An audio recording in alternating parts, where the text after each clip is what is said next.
Lumberton, North Carolina. That's where we find our Justin Michaels.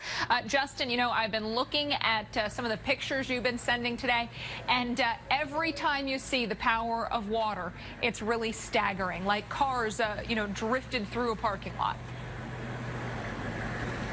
Well, Alex, it is amazingly staggering. Let me show you something. Look over here, Mark, if you could. This is why you don't drive in this. Now, of course, the National Guard is here to help people, but look at this Humvee trying to get out of the hole that it's in right now. A very difficult situation. You know, turn around, don't drown for the average citizen is the best rule of thumb. And this is why, folks, this is why you don't drive into floodwaters. These National Guard troops, they're here, of course, to save people, rescue people, get people out of danger.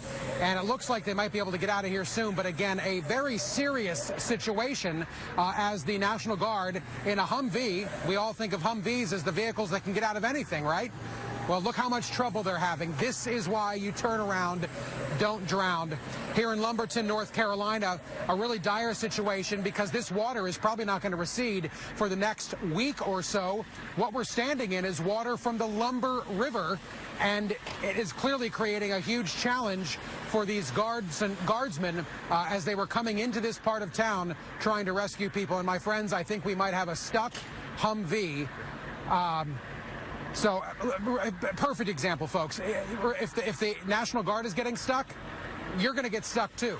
You shouldn't come down here. This is a difficult place to be. Looks like they might have to pull this Humvee out of the ditch that it's in. So, Alex, again, just a very serious situation. We're going to be here throughout the evening to get you up to date on what exactly is going on. There were hundreds of rescues just today and just in Lumberton. And, of course, there's now a disaster relief fund set up. We'll talk about that coming up in a little bit. But a very serious situation. Take a look again before I send it back to you, Alex. The National Guard now trying to escape their vehicle that seems to be stuck in a ditch. Alex, for now, we'll send it back to you. Actually, Justin, if you'll stay on with us, Carl Parker, our storm specialist, has a question for you as well regarding the situation there in Lumberton. Sure. Yeah, Justin, you know, I noticed there that that Humvee's got what's called a snorkel on it, and that's what allows those vehicles to actually drive through deep water. You see that little tube that's sort of extending from the engine on the front right side there. That's where the intake is. That's where the air is coming through. But, you know, even though these things are well equipped to drive through the water, you've still got a problem there when you've got an area where the ground is just completely soaked in is mud essentially. That's what's going on there, it looks like. Yeah, Carl, I'll tell you what, as I'm walking around, it's very difficult to walk around, not just because of the current of this water as it's flowing.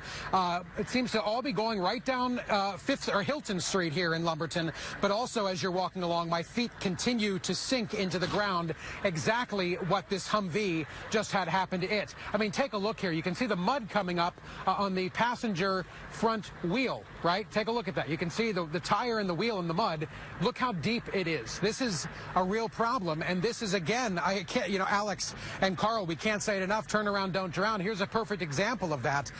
Just a very scary situation because you cannot see into this water. And as I walk out into it, I'm doing it with the utmost caution because I don't know what I'm walking through. So I'm taking baby steps, if you will, so I don't step on something I shouldn't, fall into a hole. You never know, hit a curb and fall over. There are lots of hazards out here. And this is just one very visible example of why you need to stay out of these waters. Yeah, absolutely. When the people who are doing the rescuing find themselves stuck as well, that just goes to show you what a serious situation it is there in Lumberton. All right, Justin Michaels, thank you so much. Carl, we're going to get back with you in just a moment because we want to talk about when those swollen rivers are going to crest and eventually start to go down when we see that water level recede.